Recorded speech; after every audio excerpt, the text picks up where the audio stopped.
After Adrian, my childhood sweetheart, refused for the 5th time to lend my parents the money they needed for surgery, I walked into the mysterious pawn shop on the corner of the street. What I pawned was the entirety of my memories with him, the memories of our childhood sweetheart's bond. The shopkeeper handed me an unlimited black card, and in exchange, from that moment on, Adrian would be nothing but a symbol, a name, to me no longer special in any way. I used the card to pay off my parents' medical bills and arrange everything. But then Adrian, with red eyes, showed up at my door, holding a diamond ring. Aurora, I was wrong. Let's get married. Your parents are my parents now. I looked at him calmly and asked, Sir, do we know each other? If you're here to sell something, I'm not interested. Aurora, I told you, I'm working on a very important project. I can't free up any funds right now. On the other end of the phone, Adrian's voice was tinged with irritation. This was the 5th time he had refused me. I gripped the phone tightly, my fingertips cold. And outside, the scent of hospital disinfectant mixed with despair. My mother was lying in the ICU, and my father had spent the night by her side, his hair now graying. The doctor said the surgery would cost at least 3 million yuan, and it needed to happen immediately. Adrian, it's not 300. It's 3 million. I'm just asking to borrow it. I'll pay you back. I'll even write a promissory note. My voice trembled. 3 million? He raised his voice. Aurora, do you think my money grows on trees? If this project works out, forget 3 million. I could get 30 million. But this is a crucial time. I can't touch a single penny right now. But my parents can't wait. The doctor said. Doctors always make things sound worse than they are. He interrupted me. Don't worry. I'll think of something. I'll ask around. Anyway, heading for Salt session. I have a meeting now. So I'll hang up. The busy signal that followed felt like a cold splash of water, dousing me from head to toe. I stared at the photo of us on my phone screen. In it, we were smiling brightly. Taken last month when he celebrated my birthday. He had said that once his project succeeded, he would give me the grandest wedding in the world. It turns out, my parents' lives were worth less than this project, less than an uncertain future. 2 decades of being childhood sweethearts had turned out to be a joke. In my despair, I remembered the strange pawn shop on the corner. The sign said, anything can be pawned. I walked in. Inside the dimly lit shop, a shopkeeper in a long robe looked up, his gaze piercing as if he could see straight through me. Miss, what would you like to pawn? I shakily stated my request, and he listened. Then smiled. That's possible. You can pawn all the memories you have with Adrian, your childhood sweetheart's bond, in exchange for an unlimited black card, and your parents will have a successful surgery and recover safely. I froze. The cost, the shopkeeper added, is that from now on, Adrian will be a stranger to you. All your love, your resentment, your entanglements, will be wiped clean. Without a moment's hesitation, I nodded. I agree. A flash of golden light passed, and all the images of Adrian in my mind, the times we'd spent together since childhood. Our arguments, our laughter, our hugs faded in an instant, peeling away until only a blank space remained. My heart felt hollow, but there was an unprecedented sense of relief. The shopkeeper handed me a pure black card with no numbers or markings on it. Go. Solve your problems. I took the card and walked out of the pawn shop. The sunlight felt warm on my skin. Who is Adrian? The name flashed through my mind, but it didn't stir any emotions. Like seeing a printed letter in a newspaper, meaningless. I hurried back to the hospital and swiped the card at the front desk. The sound of the machine confirming the payment echoed, and the 3 million yuan surgery fee was instantly paid. The nurse's eyes on me changed. I calmly arranged everything, hired the best caregiver, helped my father to the restroom, and told him the money had been taken care of, so he could relax. My father stared at me in shock and asked where the money had come from. I simply told him it was from a kind-hearted anonymous donor. The surgery was a success, and a few hours later, my mother was wheeled out of the operating room. The doctor said, "Congratulations. The surgery was very successful. Now just focus on recovery. My father was overjoyed and cried. I looked at my mother in the intensive care unit, her face slowly returning to a healthy color. And I felt a peace inside. This trade had been worth it. Just then, my phone rang. It was an unfamiliar number. I answered. But before I could say anything, a man's urgent, angry voice came through. Aurora, why didn't you answer my calls? Are you out of your mind? Why did you delete our photo? I furrowed my brow. Who is this? There was a long silence on the other end. After a few seconds, the voice turned incredulous. Aurora, what did you say? I'm Adrian. Adrian. I don't know you. My tone was flat. If there's nothing else, I'm hanging up. My mother just had surgery and needs care. I didn't wait for him to respond and hung up the phone. The world fell quiet. But I hadn't expected that. Half an hour later, Adrian would show up at the hospital. He stormed up to me. His custom suit crumpled. His hair disheveled. Eyes bloodshot. He looked nothing like the confident man I once knew. He gripped my wrist so tightly that it hurt. Aurora, what kind of game are you playing? I winced from the pain and tried to pull my hand away. Sir, let go of me. I don't know you. Don't know me? Adrian looked like he had heard the biggest joke. He suddenly pulled out a velvet box from his pocket and opened it with a snap, revealing a huge diamond ring inside, with red-rimmed eyes. His voice hoarse, almost pleading. He looked at me. Aurora, I was wrong. I shouldn't have refused you. I shouldn't have lost my temper. Look, this is the surprise I prepared for you. We've already bought a house by the river. Let's get married. Okay? Your parents are my parents now. I'll take care of their medical bills. We'll take care of them together.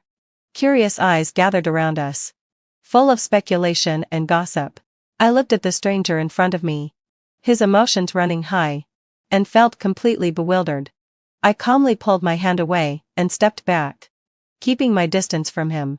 Sir, we really don't know each other. If you're here to sell a ring, I'm not interested. I don't plan on getting married. Adrian's face drained of all color in an instant. He held the diamond ring, his hand frozen mid-air, as if he had become a sculpture encased in ice. Aurora, don't do this. Don't scare me. His voice rumbled beyond recognition. 20 years. How can you just say you don't know me? 20 years? I frowned slightly, racking my brain, but found nothing, only a blank. Sir, I think you've really mistaken me for someone else. I've never had a friend named Adrian in my entire life. My calmness and unfamiliarity struck Adrian like a hammer, shattering his last shred of hope. He staggered backward and collided with a chair, sending a loud crash through the room. Impossible. This can't be, he muttered, eyes vacant. Are you angry with me? Hit me. Scold me. Do whatever you want. Just don't say you don't know me. At that moment, my father emerged from the ward. Seeing the scene, he furrowed his brow. Adrian? What are you doing here? Aurora, are you two arguing? My father knew Adrian. Grasping at straws, Adrian rushed toward him. Uncle, tell Aurora who I am. Tell her we're about to get married. My father looked confused. Aurora already knows who you are. You too, Dad, I interrupted calmly. I don't know this gentleman. He might have been a classmate or something, but I really don't remember. Please ask him to leave and not disturb Mom's rest. My father froze, glancing between me and the disheveled, desperate Adrian, unsure of what to say. Adrian's eyes flickered from pleading to shock to bone-deep despair. He stared at me as if trying to find the slightest trace of pretense on my face. But all he found was serenity. To a stranger, I could offer no other expression. Aurora. He enunciated each syllable, a broken chill in his voice. You are something else.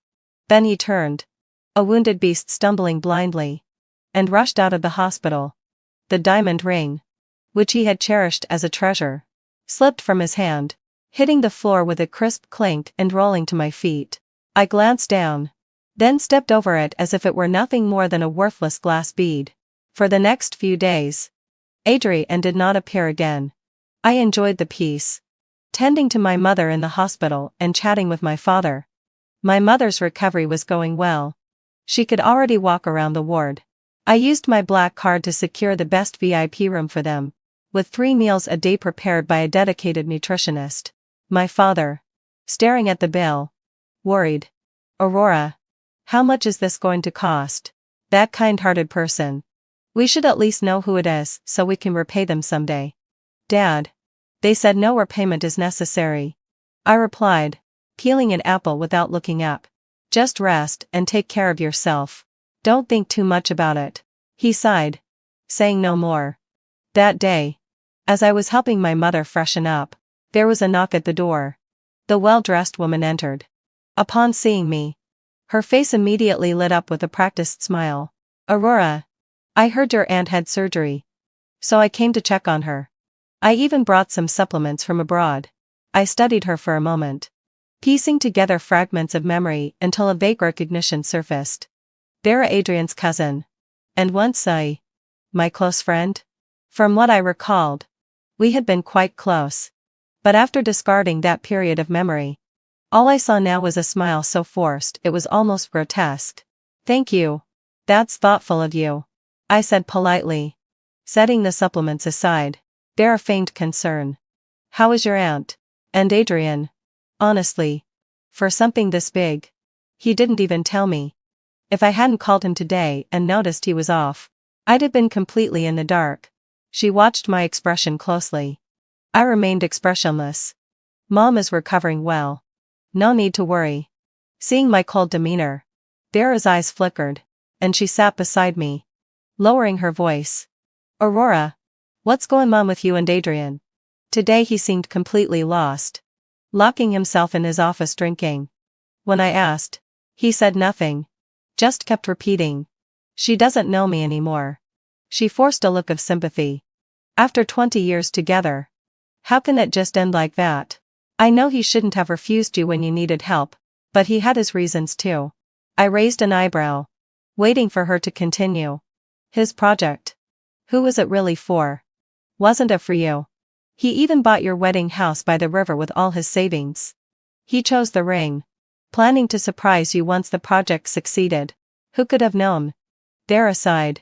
He's a man. Proud and stubborn. Wanting everything perfect before telling you. He doesn't not love you. He loves you too much. If this had been in the past, I might have been moved to tears. Now, I could only laugh. For the sake of a so-called surprise. He could ignore the lives of my parents? This isn't love, it's selfishness. I looked at Vera and asked. Suddenly, finished? Vera blinked. Huh? Finished? Then please leave. I stood, gesturing politely. Mom needs to rest and cannot receive visitors. Vera's face immediately flushed to deep, liver red. Aurora. How dare you? I came in good faith to see you. To mediate. And you read out a low sigh. Meditate? I smiled coldly. I have no relationship with this Adrian. So what is there to mediate? Vera. You're here to plead for him. It's unnecessary. We're not close. You. Vera shouted, standing and pointing at my nose. Aurora. Don't you dare. Who do you think you are? Without Adrian, you couldn't even pay for your mother's surgery. And now you act all high and mighty? Her voice was sharp, piercing my eardrums. My mother frowned on the bed. My expression turned icy. First, I paid for my mother's surgery myself. Not a single cent from Adrian. Second, our relationship is none of your business. Third, I stepped closer, locking eyes with her. Get out. Vera recoiled from the intensity in my gaze. She had probably never seen me like this. Before discarding those memories, I was the kind of pushover who barely dared raise her voice. Her face turned pale and then red, before she spat out a final threat. Fine. Aurora. Just wait, you'll come crawling back to Adrian someday. With that, she stomped out in her high heels. Fuming. The ward finally fell silent. My mother looked at me with concern. Aurora. Have you really parted ways with Adrian? Mom, having fulfilled my obsession. I sat back down on the edge of her bed and took her hand in mine. I don't want to lie to you. I did ask him for the money before. He didn't lend it to me. So we broke up. But honestly, things are fine now. I left out the bizarre experience at the pawn shop. My mom sighed and patted the back of my hand. Well, if a man can't be relied on in a critical moment, then let him go. My daughter is so good. You'll meet someone even better in the future. I smiled, feeling warm inside. Yes, without Adrian, the world hadn't collapsed. I still had my parents. And that was enough. But I had underestimated Adrian's persistence. And also the destructive power of Vera. The next day, posts started appearing online about me. The headline was sensational: gold-digging woman abandons 20-year childhood sweetheart for $3 million surgery fee. Jumps into arms of mysterious rich man. The post vividly described how I had abandoned my boyfriend during the critical period of his startup, demanding $3 million from him. When he refused, I quickly broke up with him and seamlessly switched to a rich benefactor who could casually fork out $3 million.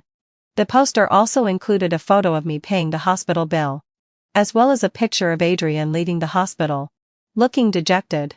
The photos were skillfully taken, casting me as cold and heartless, while portraying Adrian as the victim who had been abandoned. A slew of clueless netizens posted replies. 20 years of feelings. And she just throws it all away? This woman is heartless. Heh. Another gold digger. Probably already found her next rich guy. I feel sorry for this guy. Starting a business is hard enough. And his girlfriend stabs him in the back. Someone expose this woman. She's disgusting. I didn't need to think to know this was Vera's doing. I stared at the vile comments. And surprisingly, I felt no emotional stir. They were attacking the Aurora, who had loved Adrian. But that Aurora no longer existed. I closed the page without a second thought, too lazy to engage. But just because I didn't care didn't mean others didn't. When my dad saw the news, he nearly had a stroke from anger. This is all nonsense. How can these people slander my daughter like this? Dad, don't get upset. The words are on their mouths. Let them say what they want. I poured him a glass of water. No. This will ruin your reputation for life. I'm going to find Adrian and make him come out and clarify. My dad stood up, ready to leave. I stopped him. Dad, it's no use. Right now, he probably wishes for everyone to believe I'm the one who wronged him. Just then, the hospital door was pushed open again. This time, it was Adrian's parents. As soon as Adrian's mother entered, she grabbed my hand. Her eyes red. Aurora, tell Auntie. Is what's online true? What happened between you and Adrian? Adrian's father, his face stern, took an accusatory tone. Aurora, our family has treated you well, hasn't we? What has Adrian done to you for you to treat him like this? My dad immediately flared up at these words. In-laws. What do you mean by that? What do you mean my daughter is treating your son badly? He's the one who turned his back when she needed him. The two sets of parents began arguing. I felt like my head was going to explode. Enough. Stop. I raised my voice. The room instantly fell silent. I took a deep breath, looked at Adrian's parents, and spoke calmly but firmly. Uncle, Auntie. First of all, Adrian and I have broken up and have no relationship anymore. Second, the online posts are malicious slander, and I reserve the right to pursue legal action. Third, my parents need to rest, so please leave. Adrian's mother stood there stunned, clearly not expecting me to say something like this. Adrian's father, furious, puffed out his cheeks and glared at me. What kind of attitude is this? Have you grown wings now? Found yourself a rich backer? And now you think you don't need to respect us? I'll say it again. Please leave. My voice was as cold as ice. At that moment, Adrian rushed in. He looked even more haggard than before. His chin was covered in stubble, and his eyes were bloodshot. Mom, Dad, what are you doing here? He shouted at his parents, then turned to me. His gaze conflicted, filled with pain and struggle. Aurora. The things online weren't from me. It was Vera. I've already scolded her. I'll make her take down the posts and apologize to you. No need. I replied infuriately. I don't care about it anymore. My indifference struck him again. He stepped forward. His voice hoarse. Aurora. I know I was wrong. I'll give you the money now. 5 million, will that be enough? Just please. Please don't pretend like you don't know me. Saying this, he took out his phone, seemingly preparing to transfer the money immediately.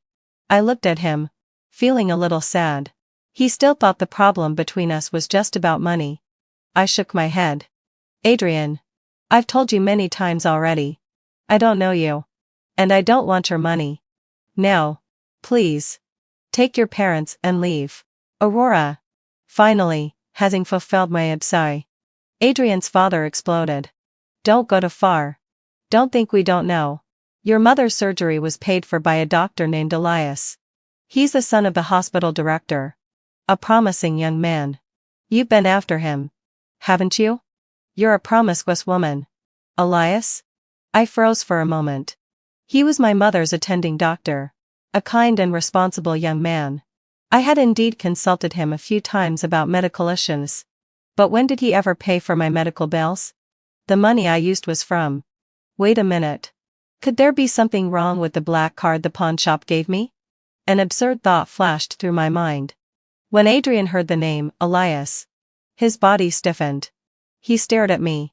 Disbelief and pain written all over his face. It's him? So, it's because of him? I didn't bother to explain. I knew that no matter what I said, they wouldn't believe me. At that moment, there was a gentle knock on the hospital room door.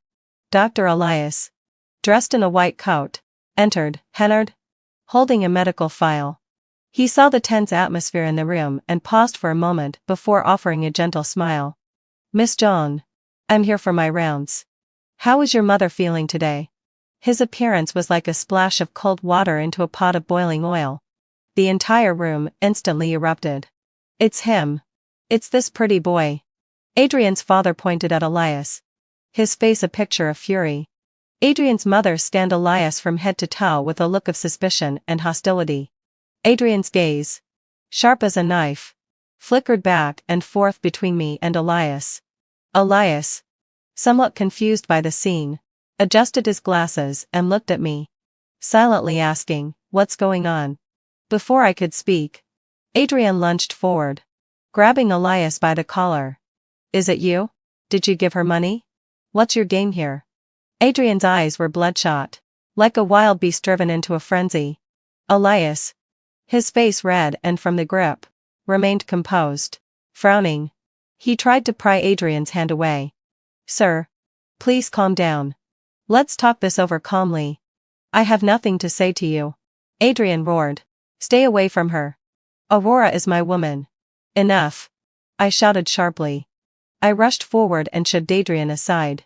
Caught off guard, he staggered back and crashed into the wall. I stepped in front of Elias, my eyes cold as I stared at Adrian. Adrian, what's gotten into you? Elias is my mother's attending physician. He's here to make his rounds. Try touching him again, and see what happens. It was the first time I had ever addressed him by name. Adrian froze, his gaze flickering between me and Elias. The light in his eyes slowly dimmed, leaving only a hollow, painful despair. You let out a low sigh. You pushed me for him. I ignored him and turned to Elias, apologizing. Elias, I'm sorry for the trouble. We won't be able to continue the rounds today. Elias adjusted his collar, regaining his composure. He smiled gently and shook his head. It's all right. But Miss John, it seems there's been some misunderstanding between this gentleman and me. Perhaps we should clear things up? The misunderstanding he referred to was Adrian's father's comment about covering the medical expenses. But to Adrian's ears, it had taken on a different meaning. He let out a bitter laugh. Misunderstanding? If you need to explain yourselves, it means your relationship is no longer just ordinary. Aurora, I really didn't expect it. Our 20 years of relationship couldn't compare to how long you've known him. Adrian, I'll say this one last time, I said, holding back my anger. I don't know you well, and I have no feelings for you. Please don't come near me again. Don't come near you? Adrian chewed on the words. A half-crazed, half-amused expression crossing his face. Well, don't come near you. He looked at me for a long moment, eyes filled with emotions I couldn't decipher, before turning to his parents. Dad. Mom. Let's go. Adrian and his family left the room, leaving behind a mess and a heavy atmosphere. My father's lips trembled with rage. My mother sighed deeply from the bed. I was exhausted and turned to Elias, apologizing once again. Elias. I'm sorry. We won't be doing the rounds today. I'm sure it's been quite a spectacle for you. Elias smiled understandably. It's fine. I'll come back later. But, Miss Zhang, the gentleman's father said I had covered your medical expenses. What's that about? I certainly didn't too. I was taken aback and interrupted him. Elias. I know it wasn't you. But, could you do me a favor? Elias looked surprised. What do you need? Could you temporarily pretend that the medical expenses were covered by you? I met his eyes, making a rather bold request. I wasn't sure where the black card came from or whether the pawnshop deal would cause any trouble later. But for now, I needed a reasonable explanation to deal with Adrian's family and to ease my parents' concerns. Elias seemed like the best candidate. He was smart, gentle, and in his gaze, there was a trace of subtle admiration. Elias paused for a moment, as if deep in thought. Just when I thought he might refuse, he suddenly smiled. All right. But Miss Zhang, what do I get in return for this favor? I was caught off guard. What kind of return are you looking for? Well, he adjusted his glasses, his eyes sparkling behind the lenses. How about you treat me to a meal? Let's call it our clarification dinner, for the rumors? I looked at him, his casual yet mischievous smile making me chuckle involuntarily. All right, it's a deal. This farce finally came to an end, at least for the moment. However, I hadn't anticipated that this was merely the beginning of another storm. Adrian wasn't going to let things go. A few days later, an unexpected group arrived at my parents' hospital room. At the front was Adrian's assistant, who was accompanied by several men dressed in black suits, each holding various exquisite gift boxes and health supplements. The room quickly became filled with them. The assistant bowed respectfully. Miss Zhang, CEO Adrian has had a change of heart. Since you've broken up, he will no longer cause you trouble. But since you and your family are in the hospital, he feels obligated to show his respect. These are his small tokens of appreciation. Please accept them. I looked at the room full of items, my brow furrowing. No need. Please take them back. Miss Zhang, the assistant said, a hint of awkwardness in his voice. CEO Adrian said that if you don't accept them, it means you haven't forgiven him.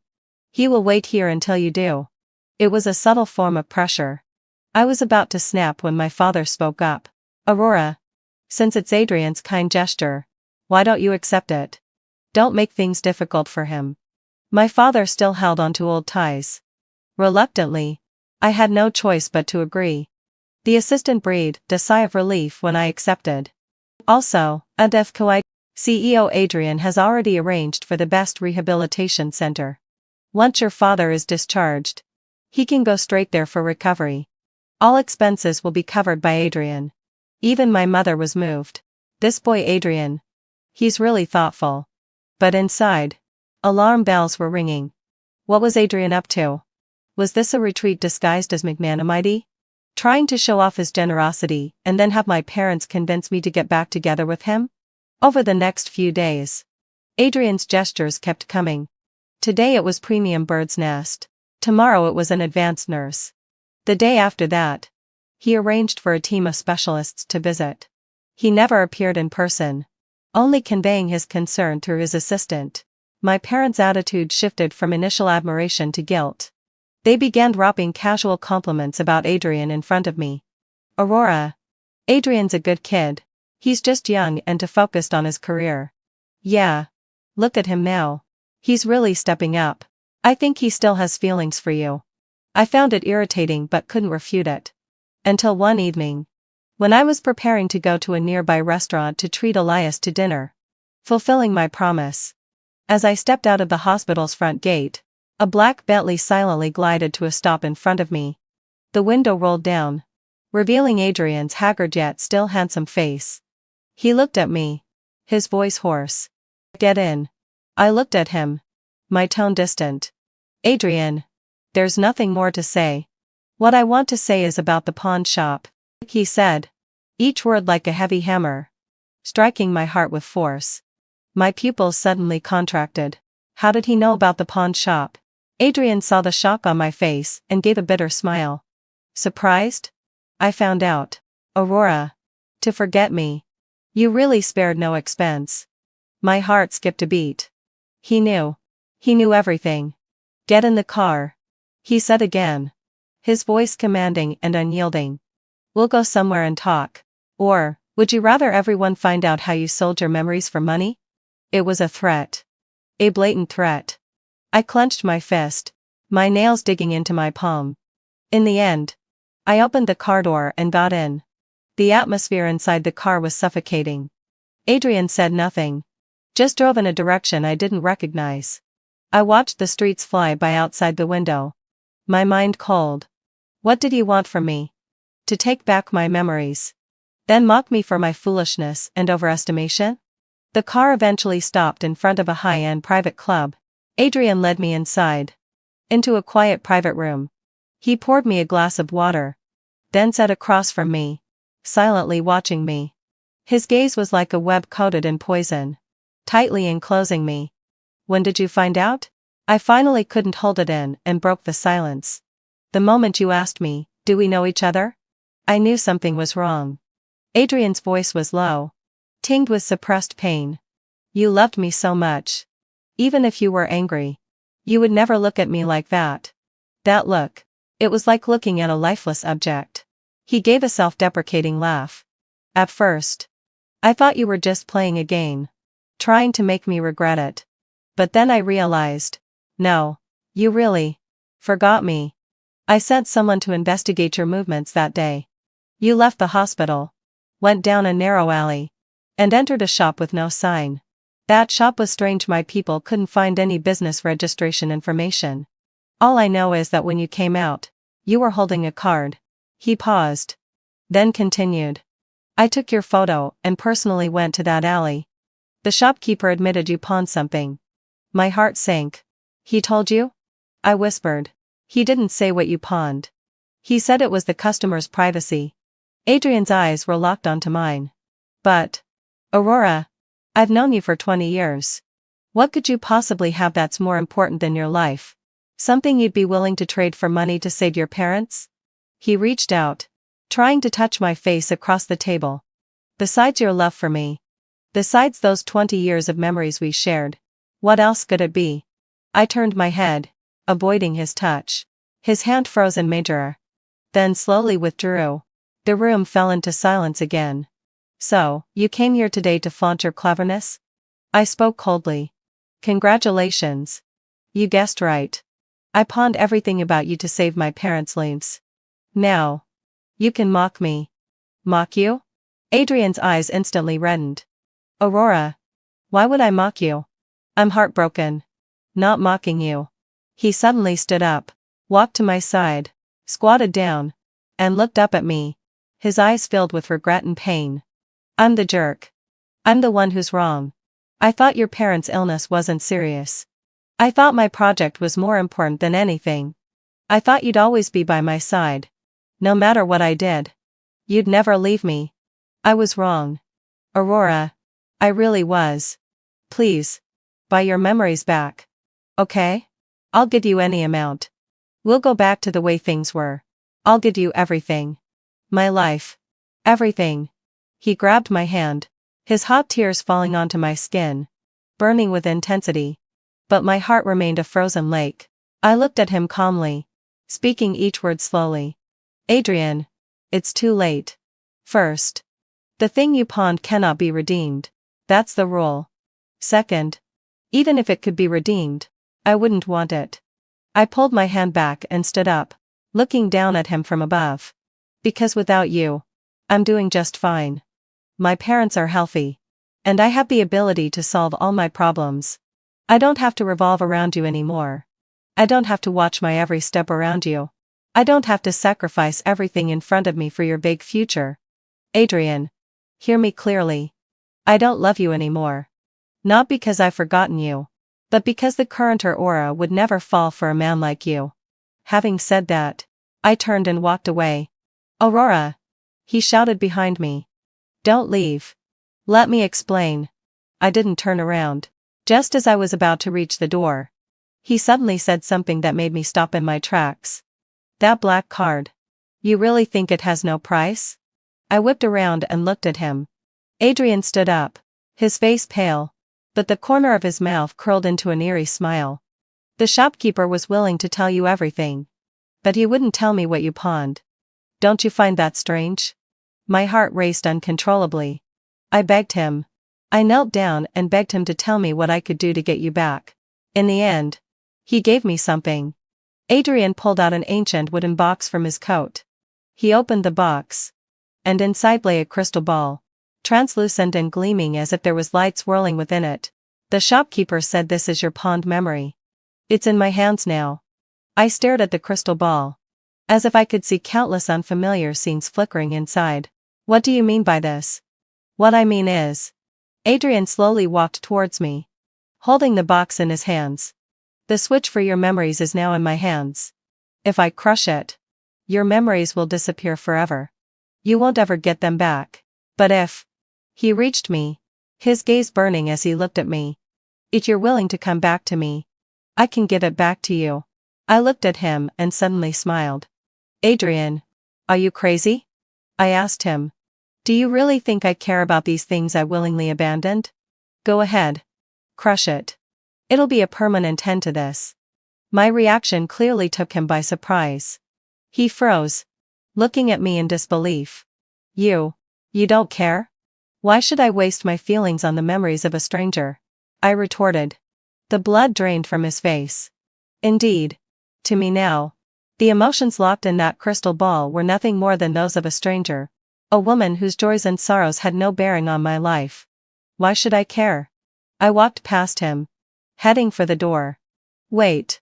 He called after me, desperation and madness creeping into his voice. That black card. Do you think money just appears from nowhere? Did the shopkeeper not tell you? Every penny spent on that card is deducted from me. The more you spend, the more it's taken from me. My steps faltered, and I came to a complete stop. I turned back, incredulous. What did you say? The surgery fees for your parents over 3 million. The VIP room you got them. The nurses, head in Paftal Mine Sai. And nutritional supplements.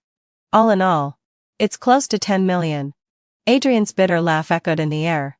That project of mine. All my efforts. I've lost it all. The company's funds are drained. And it's been declared bankrupt. Adrian is now penniless. A buzzing sound filled my head, and everything went blank. How did this happen? The pawnshop owner had clearly said the only price would be my memory. He had never mentioned that Adrian would have to pay for it. Aurora. Adrian took a step closer, his eyes wild with untamable madness. You pawned your love and ruined everything for me. Now, do you still want to leave? You'll never repay what you owe me. Not in this lifetime. He suddenly grabbed my wrist, pulling me toward him. I struggled in panic. Let go of me. Adrian. You're insane. I'm insane. He spat, his breath hot on my face. The moment you said you didn't know me, I went crazy. He lowered his head, his lips about to claim mine. Aurora. Come back to me. Let's start over. Forget about everything if you have to. But I'll remember. Piece by piece. I'll tell you everything and make you fall in love with me again. Impossible. I pushed with all my strength. But in front of him, my efforts were nothing. He trapped me tightly in his arms, his body pressing against mine as he lowered his head to kiss me. Just then, the door to the room was kicked open with a loud crash. Let her go. A furious shout echoed, and Elias's figure appeared at the doorway. His eyes went cold as he took in the scene. Two security guards from the club followed him inside. Adrian's eyes flared with even more madness when he saw Elias. You again. What are you still doing here? Haunting us? I called her. And she didn't answer. I couldn't rest easy. so I used her phone's location to find her. Elias's voice was calm as he strode forward. Adrian. Act with some dignity. Let Miss Zhang go. You're nothing. Who are you to interfere with my business?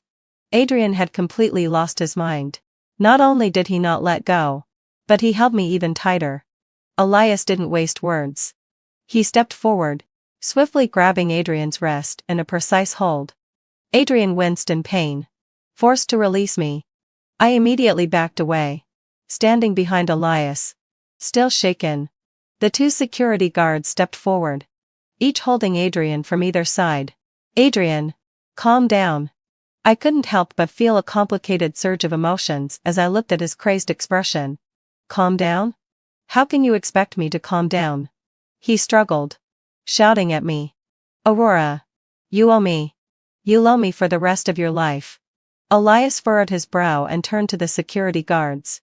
Please escort him out. The security guards dragged Adrian away. He called back, voice filled with defiance. Aurora. You'll regret this. You'll regret it for the rest of your life. The room finally settled into silence. My legs gave out, and I nearly fell. But Elias caught me just in time. Are you all right? He asked, concern in his voice. I shook my head, my face pale. Thank you.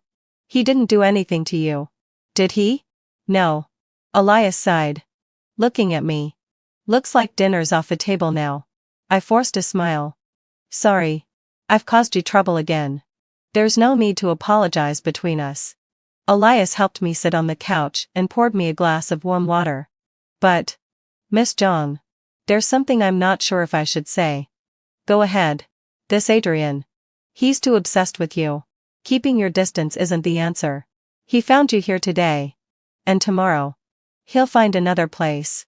Elias's gaze was serious, his tone firm. Have you thought about permanently solving this problem? How? I asked, confused. For instance, find someone who can completely make him give up. Someone who will stand by your side openly. Suddenly, I understood what he meant. Elias. You mean. You're a smart woman. Miss Zhang. Elias smiled, pushing up his glasses. His eyes were warm, yet unwavering. What do you think about my proposal from last time? I think I'd make a good candidate. My mind spun. I didn't respond immediately. All I could think about was Adrian's last words. You owe me. If what he said was true, if every penny spent on that black card was deducted from him, then I certainly owed him a massive debt. But it was a debt I'd unknowingly acquired. Why would the pawnshop owner do this? Miss Zhang?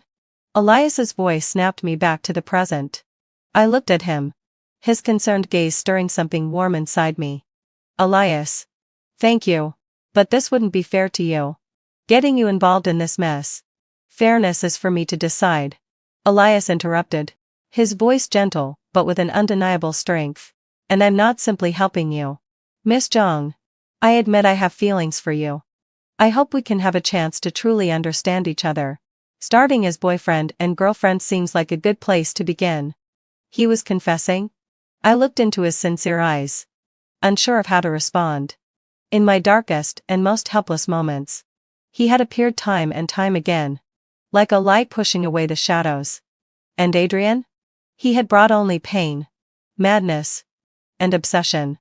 When compared, the difference was clear. Maybe it was time for a new beginning. I took a deep breath, finally making up my mind. All right, I said. Elias. I'm willing to give it a try. Elias smiled. A bright, warm smile, like the sun on a spring day. Then, let out a low sigh. Girlfriend, shall I take you home? Yes. We left the club, and Elias drove his ordinary sedan, smoothly navigating through the night. The car was filled with soft music, and my mood slowly began to settle. By the way, I suddenly remembered something. Adrian said that my parents' medical expenses were covered by you. What's going on with that? Elias's hand on the steering wheel faltered for a moment. Then he smiled. Well, that's a long story. Actually, it wasn't me. It was my father. Your father? The dean? I was even more confused. Yeah. My father has some business dealings with Adrian's father. And their relationship isn't great. Adrian's family wanted to bid for a medical project in the south of the city. And my father was one of the competitors. Elias explained. That day, when Adrian's family made a scene at the hospital, I went back and mentioned it to my father. He's a shrewd man. Immediately sensing an opportunity, he asked me to publicly claim that your medical expenses were sponsored by him, just to piss off Adrian's family. He wanted them to think you were tied to our Elias family, so they'd hesitate in their bidding for the project. I was stunned. So there were all these twists and turns behind the scenes. So, you pretending to be my boyfriend was also your father's idea? I couldn't help but ask. No, Elias immediately denied it. He turned to look at me. His expression serious. That was my own idea. It has nothing to do with him. For some reason, hearing this answer, I felt a little relieved. Well, about the medical expenses. Thank you and your father. No matter what, they did help me out. Don't mention it.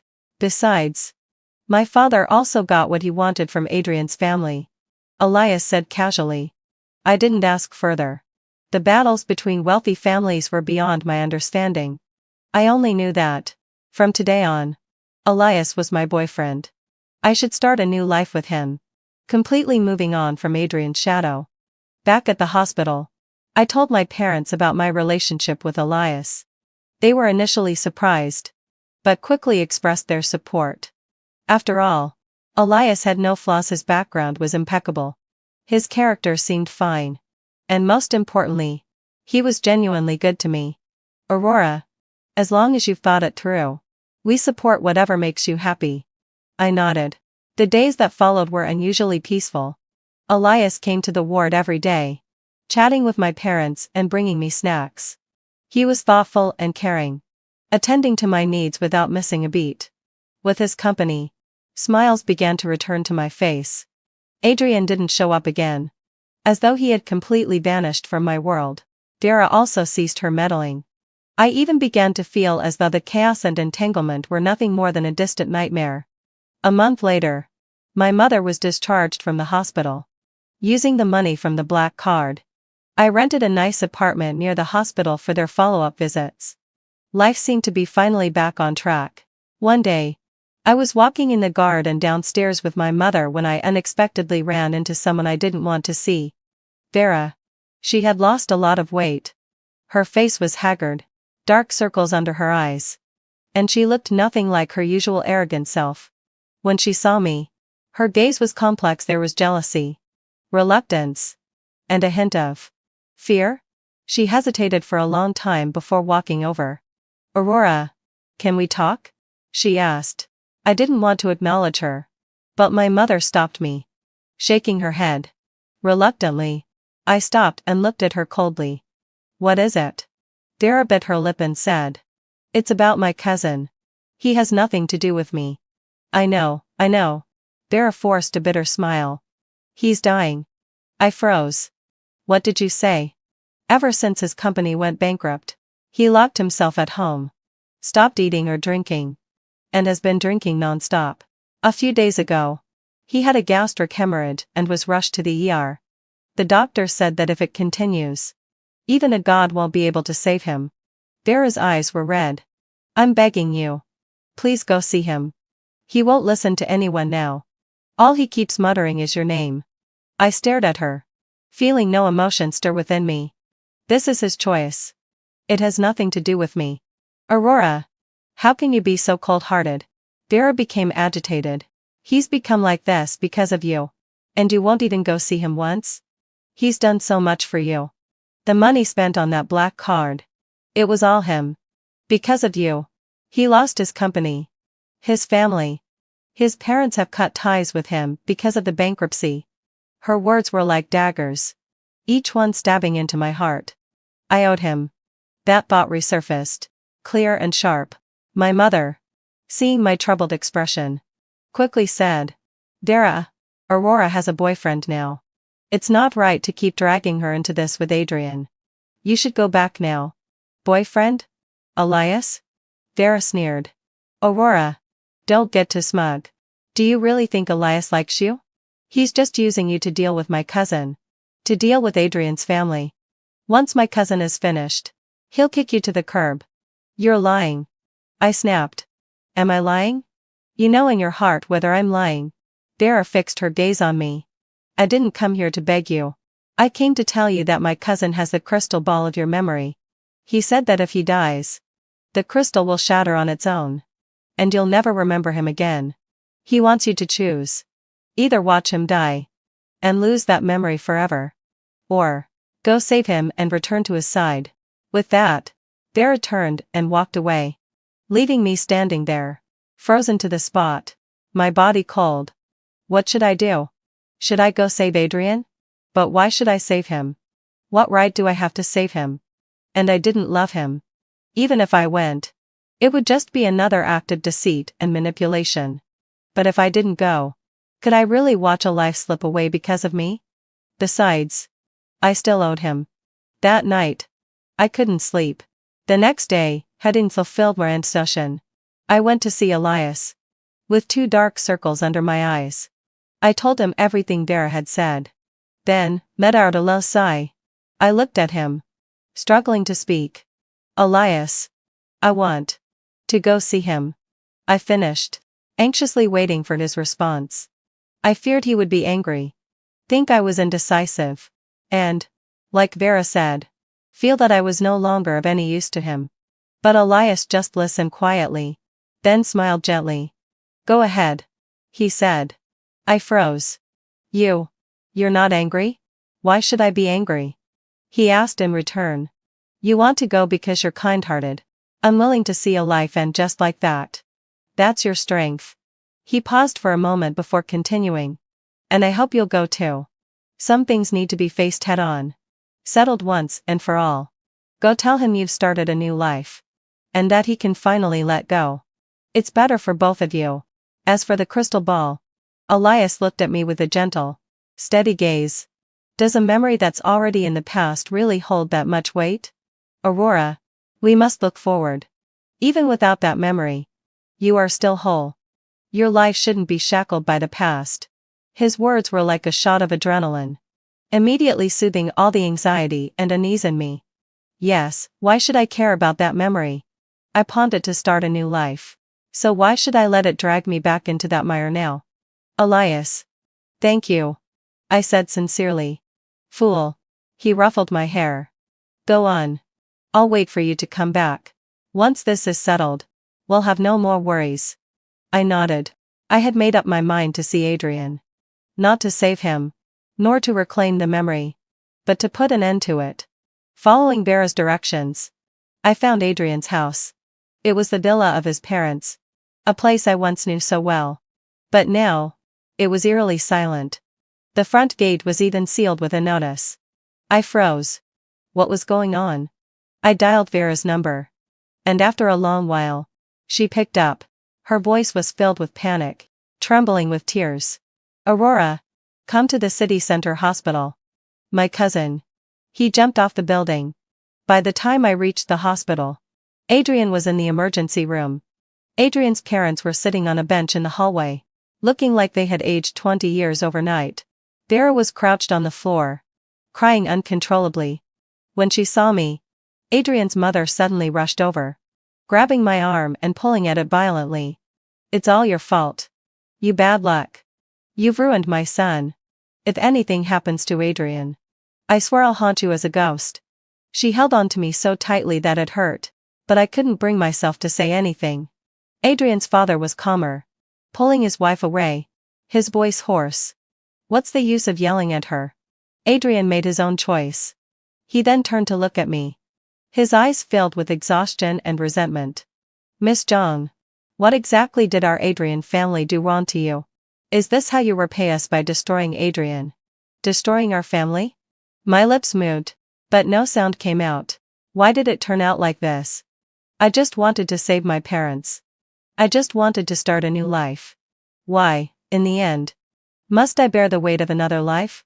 Several hours later, the light in the emergency room went out. The doctor walked out, removed his mask, and shook his head. We did everything we could. I'm sorry. Adrian's mother screamed and fainted on the spot. Adrian's father collapsed to the ground, tears streaming down his face. I stood there, stiff as a board, as if all the strength had been drained from my body. Adrian was dead. He really was gone. Vera looked up at me, her eyes sharp with venom. Aurora, are you happy now? She pulled out a small, cracked wooden box from her pocket.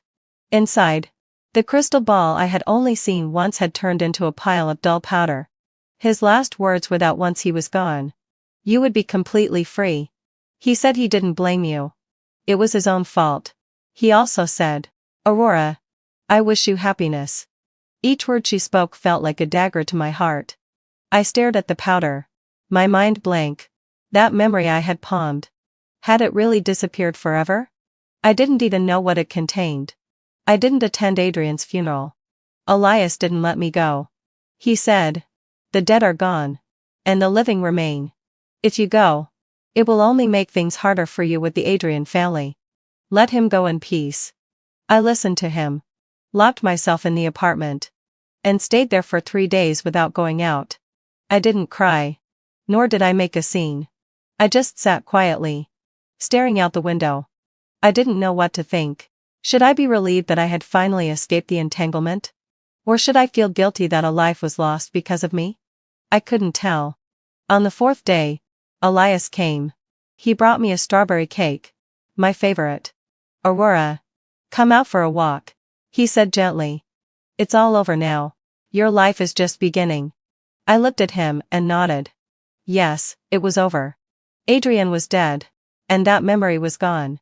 I was free. I should be happy. I followed Elias out into the sunlight, trying to feel the warmth, but my heart felt like it was frozen, as if a massive block of ice had lodged itself inside, and I couldn't feel anything at all. We walked to the riverbank. Elias pointed to a newly built apartment building not far away and said, Aurora, I bought a place here. A Riverview apartment. It has a great view. Once it's done, we can move in. What do you think? I looked at the building, and it seemed vaguely familiar. Suddenly, Vera's words echoed in my mind. He already bought the wedding house for you too, right by the river. I turned sharply to Elias. This building. What is it? Elias looked at me, smiling warmly. Is this building called Star River Bay? I asked, my voice trembling. Elias's smile faltered for a moment, but he quickly regained his composure. Yes, hadn't fulfilled my ansai. It is. It's a nice name, isn't it? Aurora Star. The river of the Milky Way. My heart sank like a stone. Is this the wedding house Adrian bought? Elias fell silent. He stared at me for a long moment. His eyes filled with an emotion I couldn't quite place. After a long pause, he finally spoke. Yes. I felt the world spin around me. So, you bought the wedding house that was originally meant for me? Aurora. Let me explain. It was just a coincidence. The location and layout of this property were great, and I. Coincidence? I interrupted, scoffing. Elias. How many coincidences are there in this world? Was Adrian's company going bankrupt your father's doing? Was Adrian's family villa being seized also related to your Elias family? Did Adrian really jump off the building just because he couldn't handle it himself? I fired off questions one after another, my voice growing louder, sharper with each one. Elias's face paled a little. Aurora, calm down. Things aren't as you think. Then what are they? Tell me. I shouted at him. I had always thought of him as the light in my life. But now, I was discovering that behind this light, there was a deeper darkness. Elias looked at me, his eyes flashing with pain and struggle. Finally, hadn't fulfilled my absai. As though he had made up his mind. He took a deep breath and said, Fine, what out a sai? I'll tell you. If you want to know the truth, I'll tell you everything. But, Aurora, after hearing it, I hope you won't regret it. He took my hand and led me to a bench by the river. Then he told me a story that I could never have imagined in my wildest dreams. Aurora, do you remember when you were very sick as a child? I froze. As a child? I didn't remember being seriously ill. I don't remember. You don't remember because that memory was also pawned away. Elias's voice was soft, but it struck my ears like thunder. What did you say? You thought you only pawned your memory of Adrian? Elias gave a bitter smile. No. What you pawned were the two most painful memories of your life. One was about Adrian's betrayal. The other was about your illness. I was completely stunned. What? What illness did I have? Congenital heart disease. Elias said. A very serious type. The doctors said you wouldn't live past 18 unless a matching heart could be found for a transplant. My parents were just ordinary working-class people and couldn't afford the astronomical costs of the surgery and finding a donor. Just when our family had fallen into despair, the Adrian family appeared. The Adrian family had been close friends with ours for generations. And Adrian and I had grown up together. The Adrian family was willing to cover all the expenses. But only under one condition. That you would become their daughter-in-law once you recovered. My parents agreed. They had no other choice but to save my life. Later, I was lucky enough to receive a matching heart, and the surgery was successful. In order for me to grow up like a normal girl and forget that painful period, my parents took me to the pawn shop. They pawned all the memories of my illness, along with the betrothal agreement between their family and Adrian's. The cost was that I would repay with my next 20 years of health and smoothness. So, I grew up healthy, becoming a carefree girl. And the Adrian family kept their promise, always considering me as their future daughter-in-law. Adrian, especially, treated me with endless care and attention. To the outside world, you and he were childhood sweethearts. A perfect match. But in reality, your feelings for him were based on a transaction. And his feelings for you were mixed with too much sense of responsibility and guilt. I was speechless, unable to respond. So what happened afterward? I asked, my voice trembling. Later, you fell in love with him. You thought it was mutual. But Adrian slowly grew tired of it. He felt his life was being held hostage by this transaction. He began looking for what he thought was true love outside. Elias paused, looking at me, his eyes filled with pity. When you asked him for help, needing $3 million to save your parents, he wasn't short on money. He spent all of it on another woman. My heart felt like it had been squeezed by an invisible hand, the pain so intense I could barely breathe. That woman. Who is she? Vera. Boom, boom, wool. The last barrier in my mind completely shattered. Adrian and Vera? The man who claimed to love me. And my so-called best friend? How laughable. How ironic. So, the reason I went to the pawn shop a second time, to pawn my memories of Adrian, was because I discovered his affair with Vera? I asked, my voice trembling. Yes. Elias nodded. That day, you went to confront him, thinking it would be your last chance. But instead, you saw him with Vera in his office. You collapsed. You brought your parents' critical condition notice and confronted him. He told you that the woman he loved was Vera, and that he was with you only out of a sense of duty. He even said that your parents' lives had nothing to do with him. That's when you broke down and, in your despair, went to the pawn shop, pawning that memory that hurt you so much. So, this was it. So, I wasn't heartbroken because he refused to lend me the money. I was heartbroken because of his betrayal and cruelty. What I had pawned away wasn't love, it was hate. So all of Adrian's regrets and his persistence afterward, was that all fake? No, it's real. Elias said, after you pawned the memory. The pawn shop's contract also affected him. He forgot about betraying you. Forgot the cruel words he said to you. In his memory, he just refused your request for money. That's why he's been so miserable, so full of regret, trying desperately to win you back. So, this is the pawn shop's rule? It erases my pain, but transfers that pain to him? You could say that. I fell silent. There was so much to process. I needed time to digest everything. And you? I lifted my head to look at Elias. Who are you? How do you know so much? Elias looked at me, his eyes suddenly full of tenderness. He reached out and gently stroked my face. Aurora, do you really not remember anything? His voice carried a sadness that I couldn't understand. Look at me carefully. I stared at him, at the familiar features of his face, at the gentle eyes behind his glasses. A vague, distant image suddenly flashed in my mind. It was a sunny afternoon. On the hospital lawn. A little girl in a patient's gown sat in a wheelchair, looking up at a young doctor in a white coat. The doctor crouched down and handed her a piece of candy. "Don't cry. Eat the candy. And you'll feel better." The little girl took the candy, hesitated, and asked, "Big brother, what's your name?" The doctor smiled and ruffled her hair. "My name is Elias." The little girl was me, and the young doctor who gave me the candy.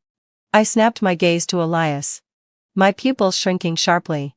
You are a... I remember now." Elias smiled, but there was a glint of tears in his eyes. "You finally remember me. The heart transplant surgery I performed on you all those years ago. The lead surgeon was my father. And the heart that was transplanted into your chest," he paused, speaking slowly and clearly, "came from my sister." My world shattered in that moment. The heart that had been beating in my chest for more than a decade was Elias's sister's. "Your sister. She died in a car accident. Brain dead. According to her wishes. We donated her organs." Elias's voice was calm, but there was an underlying sorrow that couldn't be concealed. "Her heart saved you." So, the Elias family wasn't some business rival to Adrian's family, out to harm them for some bidding war. They had been my benefactors all along. "So, you got close to me. Treated me kindly. Because of this heart?" I asked, my voice strained. "Yes. And no." Elias looked at me with utter sincerity. "At first, I just wanted to see how the girl who survived with my sister's heart was doing. But as I got to know you, I realized I was drawn to you. I love your kindness. Your strength. Your optimism. Aurora. I love you. And it has nothing to do with that heart. And Adrian. I'm the one who drove him to his death." Elias's gaze instantly hardened. "He betrayed you. Hurt you. Almost killed your parents. A person like him doesn't deserve to live. I made his company go bankrupt. I had his villa sealed. Even his suicide." Elias smirked coldly. "I had Vera provoke him to the breaking point." I looked at him, feeling a sense of unfamiliarity. The man before me was half angel, half devil. "You used Vera? She's a fool. Easily manipulated. I just gave her a little hope. Told her that if Adrian died, I'd clean up his family's mess and she'd get everything she wanted. She really went and pushed Adrian into a corner. Then, wet out a low surrey." "Why are you telling me this?" I asked, my heart turning cold. "Because I don't want to lie to you anymore." Elias held my hand, his eyes burning with intensity. "Aurora. It's all over. Adrian is dead, and his sins are washed away. Now, you can be with me without any burden. Let's get married, Aurora. I will spend my life loving you, protecting you, and making you the happiest woman in the world." He pulled a velvet box from his pocket. He opened it, revealing a simple but dazzling dime and ring. It looked very similar to Adrian's. I stared at the ring, at the man before me who had paved the way for me. I should be touched. Shouldn't I? I should say yes and live happily with him. But why did my heart hurt so much? It felt as though it had been torn into two. One half, for the Adrian I had forgotten, who I had wronged and who died in tragedy. The other half, for Elias, who loved me deeply, but whose hands were stained with blood. I slowly shook my head. "No." Elias's smile froze. "Why, Elias? Thank you for everything you've done for me." I looked at him, speaking each word clearly. "But I'm sorry. I can't be with you. Because I don't want my happiness to be built on someone else's death. Even if that person once betrayed me and hurt me. I can't do it." After I finished speaking, I stood up, gave him one last look, and turned to leave. Elias didn't follow me. I walked alone along the riverbank, aimlessly. The wind blew, and my face felt cold. I cried. For the Aurora who loved Adrian and was forgotten by me. For the Aurora who hated Adrian and was lost in my memory. And for the Aurora whom Elias deeply loved, but who could not reciprocate his feelings. I didn't know how long I had walked. But I ended up at the familiar pawn shop. All things may be pawned. I pushed the door open and entered. The shopkeeper was still sitting behind a counter, as if nothing had changed for 1,000 years. When he saw me, there was no surprise in his eyes. "Miss, have you figured it out?" I walked up to him and asked the final question that had been in my heart. "Why did you do it? Why did you make Adrian pay that price?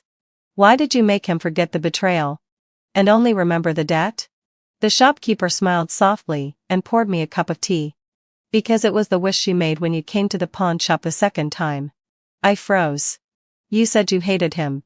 You wanted him to experience the taste of being abandoned, betrayed, and wanting something he could never have. You wanted him to go mad for you, to suffer for you, to die for you. So, I granted your wish." The shopkeeper's eyes were deep, as if seeing through me. "There's no such thing as a free lunch. You pawned your memories for a new life." And he let out a low sigh. He paid the price with his pain and life. This, miss, is the true rule of our pawn shop. Equitable exchange. The cycle of cause and effect. I slumped into the chair, my body drained of all strength. So, this was all my choice. I had pushed Adrian into hell with my own hands. I had orchestrated this complete revenge. But why? After the revenge succeeded, did I feel no joy at all? I only felt so tired. "Miss." The shopkeeper's voice rang out again. "Now, there's one last thing you can pawn." I looked up, confused. "Your new life. You can pawn everything you got from the pawn shop, the black card, your parents' health, your meeting with Elias. As long as you pawn it, everything will return to the starting point. Back to that afternoon before you stepped into the pawn shop. Your parents will still be gravely ill. Adrian will still betray you. And Elias will still be a stranger in your life. Would you choose that? Return to the starting point?" I looked at the shopkeeper and suddenly laughed. The tears flowed as I laughed. "No, I wouldn't." I stood up, wiped away my tears, and in my eyes was an unprecedented clarity and determination. "I accept everything from the past. Whether love or hate, right or wrong. I will no longer run away. Nor will I look back. From today, I will live for myself." I walked out of the pawn shop, the sunlight blinding. I pulled out my phone and sent Elias a message. "I'm sorry. And thank you. I wish you happiness." Then, let out. I blocked all his contact information. I called my parents and told them that I was going away for a while. To a far-off place. I transferred the remaining money in the black card to my father's account, enough for them to live comfortably in their later years. After doing all of that, I bought a one-way ticket to Tibet. I didn't know what the future held. Perhaps I would spend my whole life in repentance. When I was 3 months pregnant, Dylan abandoned me on a sinking cruise ship, all because his first love let out a terrified scream, saying she was afraid of water.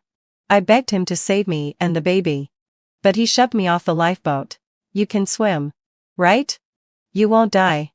After being pulled from the sea, I lost the baby and needed surgery, but couldn't reach Dylan to sign the consent form.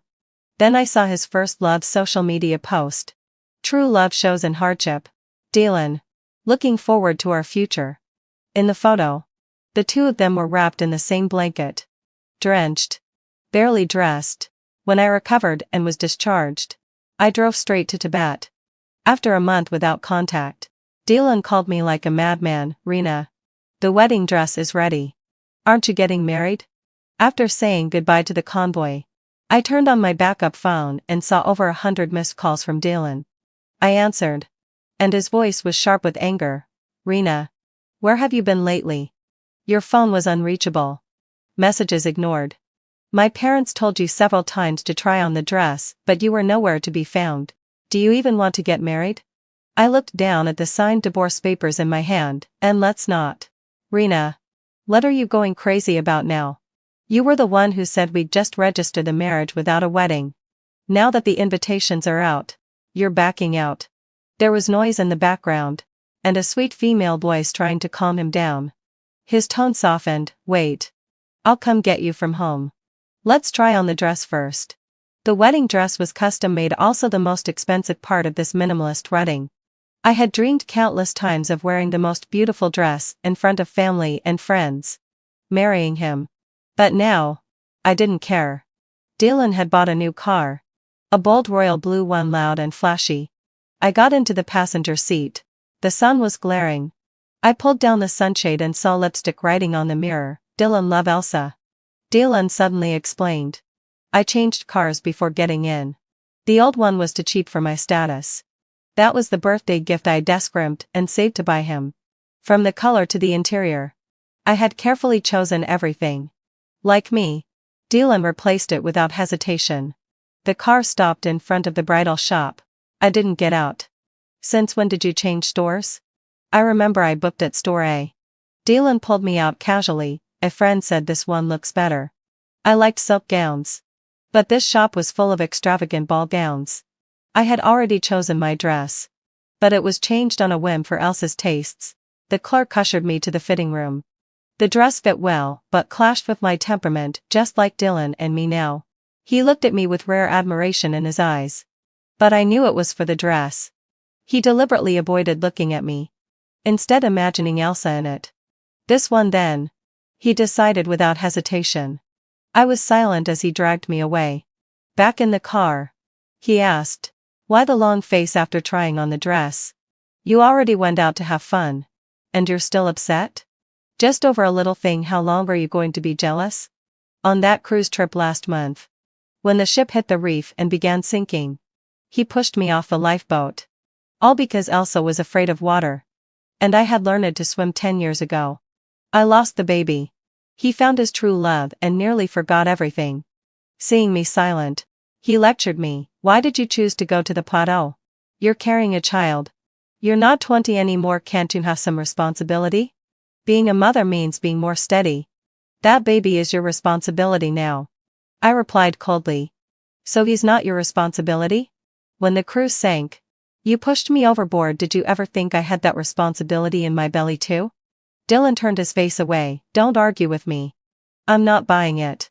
Go get checked. Make sure nothing's wrong with the baby." Looking up, we were at the maternity clinic entrance. The doctor who performed my abortion nervously asked, "You just had the procedure last month, right? Any discomfort?" Dylan, who had been lazily scrolling on his phone, froze. "Abortion procedure? Rena, you had an abortion without telling me? When?" There were many people waiting in the lobby. All eyes turned to us. I looked at his betrayed expression and suddenly recalled 2 months ago. When he first found out I was pregnant, he had happily spun me around in the maternity clinic lobby. When we married, we weren't well off. Years passed after registering without a wedding. Only after I got pregnant did our finances improve. And I mentioned holding a wedding. He was eager too. Now, his coldness pierced my heart. In these 2 months, he found true love. I sank to the bottom of the sea. Someone tried to intervene. But Dylan frowned and pulled me to the stairwell. June 3rd. I raised my eyes and saw his anger freeze. That day, the cruise sank. I was left soaking in icy water for 5 hours before rescue. Meanwhile, he had already confessed his feelings to Elsa and gone home with her. Dylan's voice softened. "Have you done a follow-up check after surgery? Don't let your body suffer. You went through so much but didn't tell me." Running off to the plateau without rest, he put an arm around my shoulders. "Let me take you for a checkup. Don't lead any complications. We'll have more children in the future." In the empty stairwell, a phone rang with a love song. Dylan always used the default ringtone. Except for Elsa, he liked making little unique gestures for her. Elsa's voice was coy on the other end. "Dylan, are you free today? I've been thinking after that cruise accident. It's too dangerous. I need to learn to swim to protect myself. Will you be my personal coach? I've always been afraid of water and only trust you." Dylan enjoyed this love so much that he smiled involuntarily. After hanging up, he glanced at me with irritation. "If you hadn't had the abortion, none of this would have happened. Forget today's checkup. I have something suddenly come up. Let my mom bring you next time." He hurried off without me. I opened the door and walked out to the pitying gazes in the lobby. Hailed a cab. It was already July. The air was stifling and dry, making it hard to breathe. Like drowning in seawater. My heart ached heavily. But no tears came. At home, Dylan's mother called. Her voice stern, "Rena. I heard about the abortion. You really have no luck. In a few days, I'll take you for a checkup. Don't let it affect future fertility." I didn't answer. Only then did her tone soften a little. "Rena. You grew up without parents. Your uncle and I have always treated you like our own daughter. I won't sugarcoat it. Once a child is gone, it's gone. Life goes on. I'm only worried about your health if you can still have children. And your Rena family line can continue." Back then, I truly saw her as a mother, believing that marrying Dylan would mean reclaiming a complete family. But now I see clearly every lofty word she uttered was just about my womb. Tomorrow, I've arranged for a shaman to perform a ritual for that child at home. So when Dylan returns, he can pay his respects. A child is gone. It's gone. Your relationship with Dylan still matters. I slammed the spare phone face down on the table, shutting out their words, and with that, the pain faded. Perhaps because I hadn't eaten all day. My stomach twisted in spasms as I lay down. I thought about going downstairs to grab a bite but felt nauseous. Unable to eat. Every corner of this wedding house was filled with his shadow, making me feel sick to my core. Cold sweat drenched my forehead, my vision swimming. I unlocked my phone to buy Medes and only to see Elsa had updated her moments again, even sending me a screenshot. She made sure I saw it, then deleted the message. Dylan's private swimming coach today. The picture showed a sparkling blue pool and Elsa in a bikini taking a selfie, but she was sitting on Dylan's thigh. His face was hidden, but the tattoo on his abs was unmistakable, my initials. Once our symbol of love. A wave of stomach cramps surged with ringing in my ears and nausea. I threw the phone onto the bed. I don't know how long passed before I regained some strength and walked to the door only to hear Dylan returning. He was going upstairs while video calling Elsa.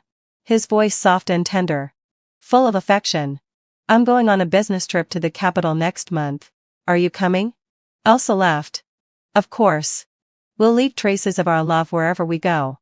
Leaning against the doorframe, I curled up into a ball.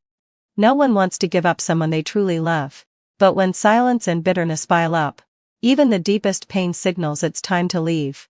Once, Dylan and I supported each other to in turn starting out at the company.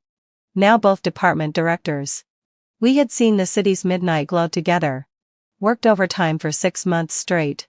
Postponed and finally cancelled our wedding all for one big project. In the hardest, busiest times, we prepare lunkbacks for each other, only to find the food spoiled by the time we had a chance to eat. We comforted each other, promising that once we succeeded and held our wedding again, we'd escape to the highlands and watch the golden sun on the mountain peaks. But in the end, only I went. I searched the ashes of love, but not a single spark remained. That night, I was woken by the rustling noise of a mourning band hired by Dylan's mother, who even prepared a memorial altar for our unborn child. Dylan was ordered to keep vigil, head bowed, tapping away on his phone. When I got closer, I saw his screen. He was chatting with Elsa. "My mom's just making a fuss. It's just a dead child, no name. Just a tiny fertilized egg. Why keep vigil for that? It's not like it's Rena who died. I promised to take you to the hot springs resort yesterday, but looks like it'll have to wait." I went back to my room, logged into the company system, and submitted my resignation. I never liked this city, but it was Dylan's home.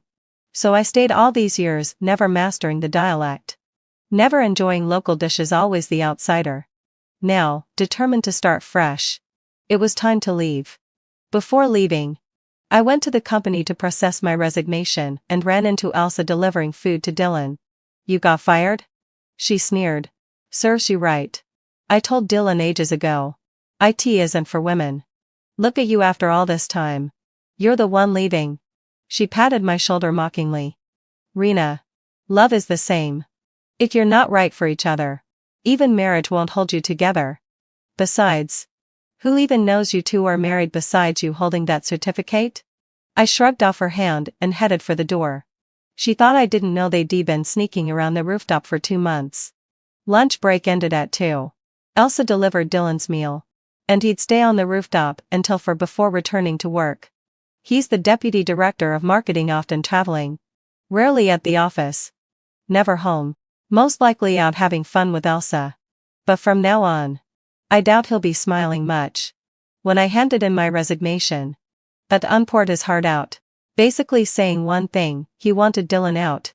I used to be the RD director, a core employee. Because of our relationship, no one made things hard for Dylan.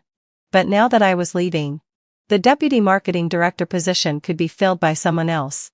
Ethan said, Chairmanju's son just graduated and returned from abroad. She wants him to take this director spot. I replied, fine by me.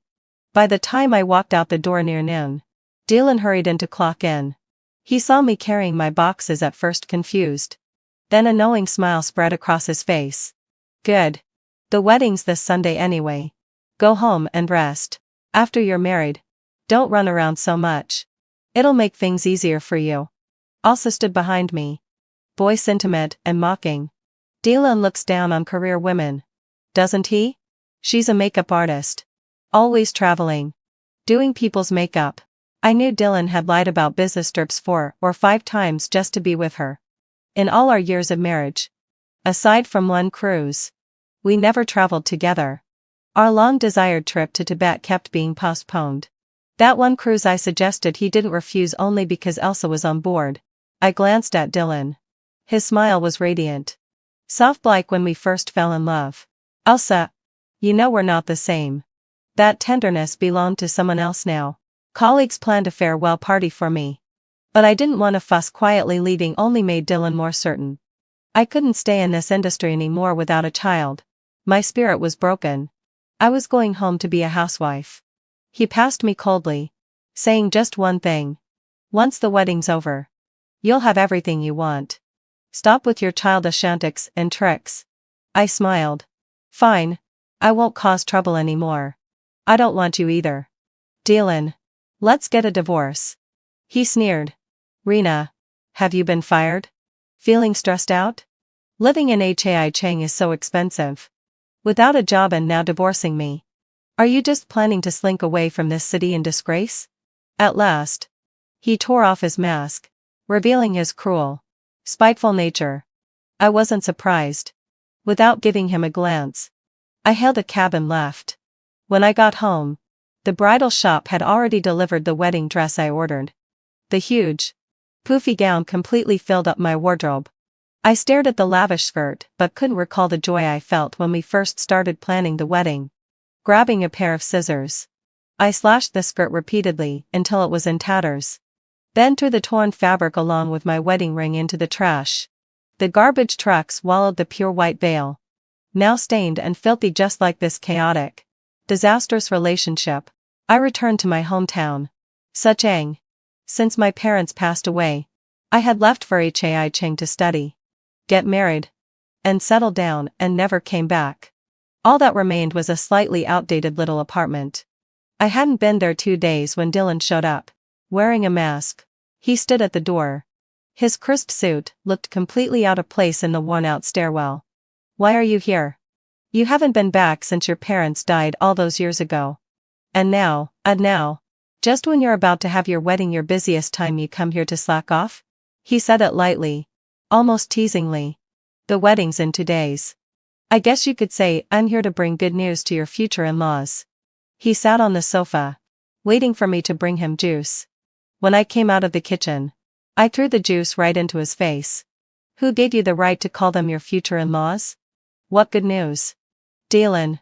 This is the last time I'll tell you we're getting a divorce. I pulled out the divorce papers and slammed them in front of him. You came at the perfect time. I've already signed. I was going to mail it.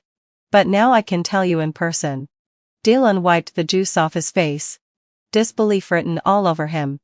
You want a divorce just because I accidentally pushed you? After all these years, can't our relationship withstand one mistake? He reached out to pull me in. I recoiled in disgust, stepping back to avoid getting juice on me. Rena, are you avoiding me? His eyes widened. Wounded. The baby's gone and devastated too. But do you have to stab me in the heart with divorce? I unlocked my phone, swiping through screenshots from these past days. Elsa was always like this, sending messages and then deleting them. Wanting to flaunt her true love in front of me, but afraid Dylan would find out.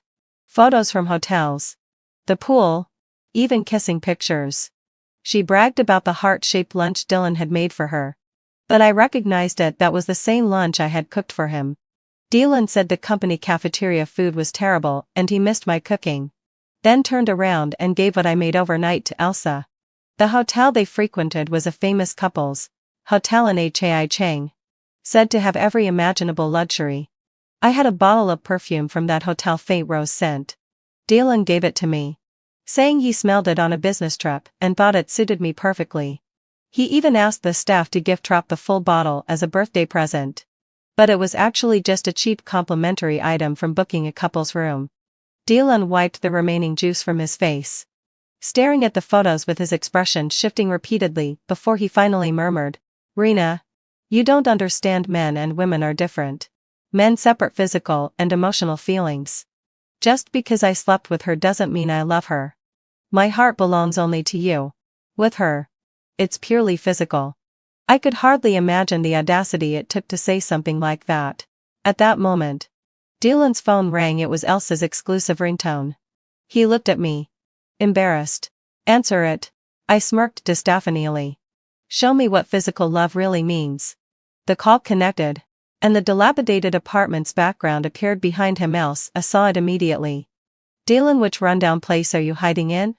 Come back quick, I've got a surprise for you," she said mysteriously, dropping the hand that had been covering her chest, revealing a glimpse of bare skin.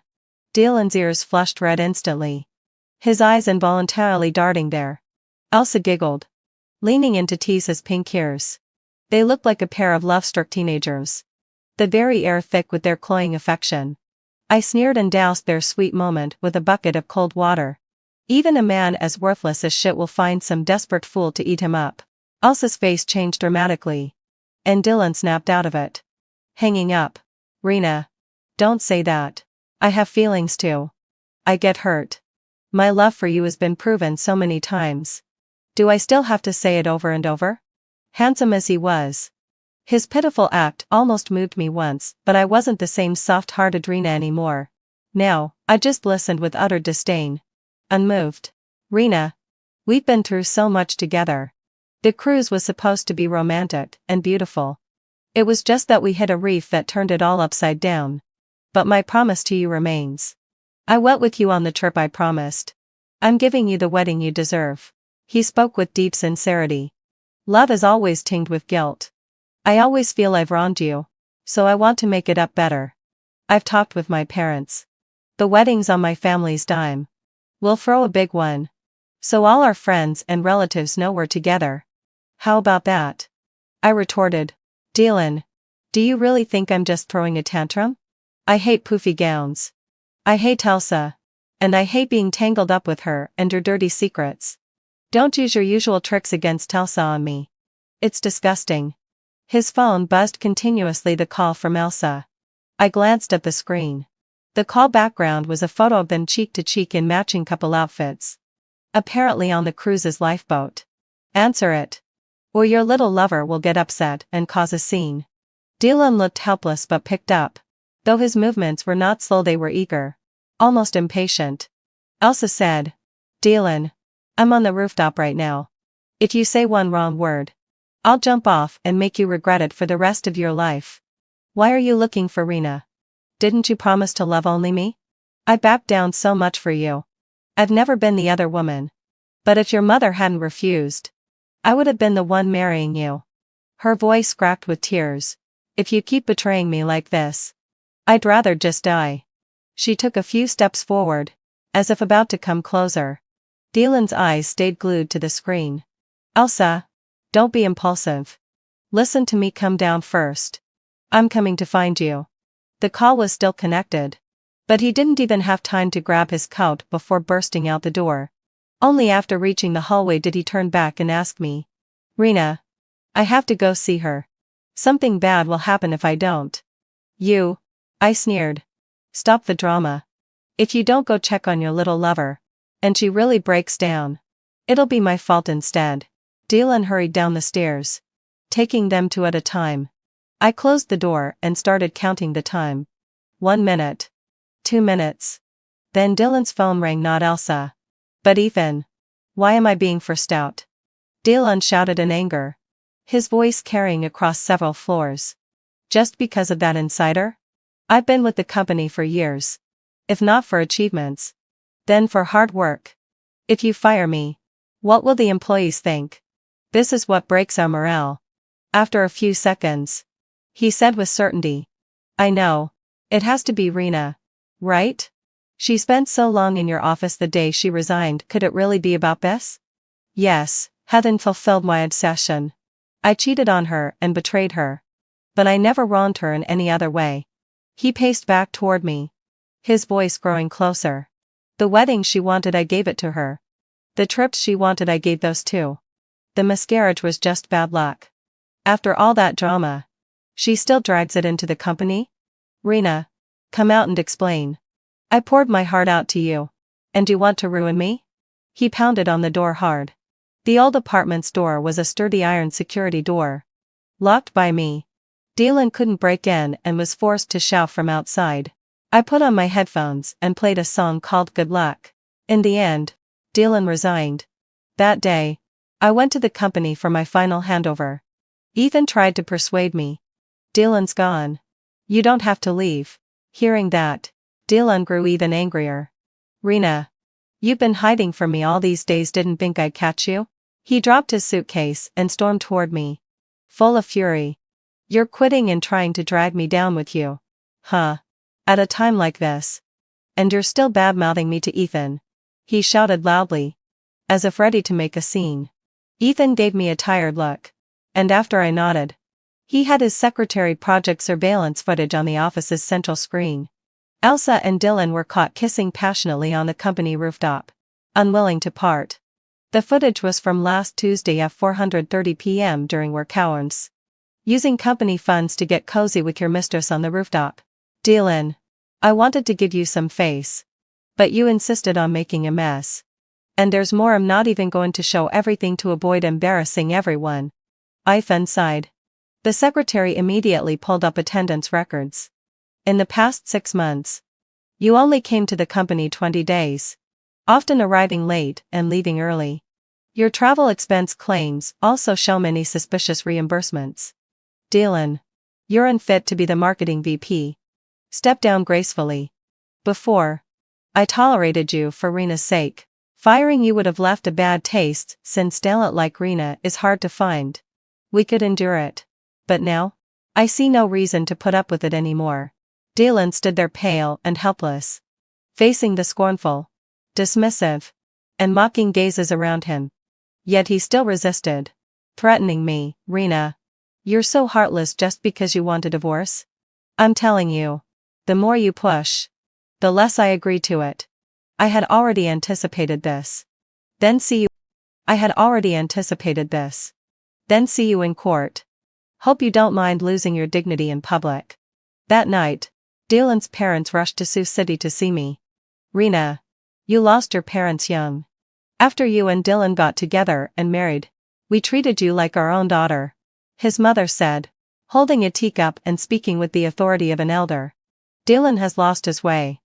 And we can still discipline him. Don't bring up divorce so easily. Without tolerance, life won't go on. I stayed silent, which made her even more certain she was right. Look, the invitations for the wedding are already out, and the neighbors all know about our celebration. There are only 2 days left until Sunday. Now you say you're divorcing and won't come. Aside from the money we can't recover, what about our dignity? I looked carefully at Dylan's mother. She resembled Dylan, both shameless. I had thought she'd at least pretend to advise me gently. But she revealed her true face within a few sentences. It didn't matter that my relationship with Dylan was broken or that he cheated. What mattered most was her face. Dylan's father, though quieter, made his stance clear by supporting her. These words were probably rehearsed by Dylan and his parents, all to pressure me into submission, to accept a flawed marriage, to swallow the bitter pill. I used to believe Dylan's family truly cared for me. The sweaters and scarves his mother knitted, Dylan had them. And so did I. Exactly the same. She didn't understand jewelry or jade and once bought me a bunch of fakes online. I never exposed her, taking it as a gesture of goodwill. Only recently did I find out she bought the smutters from distant rural relatives. Since moving to the city, she had taken on the role of a proper housewife, no longer knitting by hand. Those fake jewels were all cheap items snapped up at 19.9 on each in live streams. She told me they were treasures worth tens of thousands. Fully confident I wouldn't call her out. Elsa really wants to marry. Doesn't she? You all urged Dylan to sign the divorce quickly so he could run off with his true love and have a happy marriage. Dylan's father firmly said. No. His mother sneered. Boy sharp, that Elsa woman an interloper in someone else's marriage. She's obviously no good. Such a loose woman, how could she ever enter the Dylan family's door? She smiled at me. Rena. You grew up before our eyes. And you've been with Dylan for so many years. We trust you.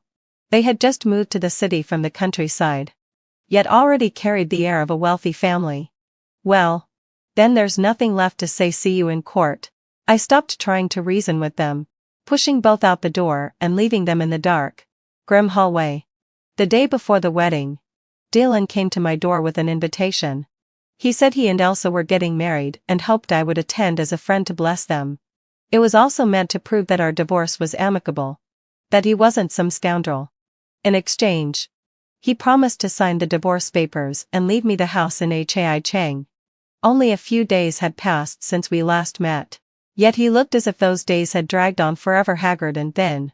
The wedding we planned can't go to waste. My mom said Elsa should take my place. He said. But Rena. Selfishly.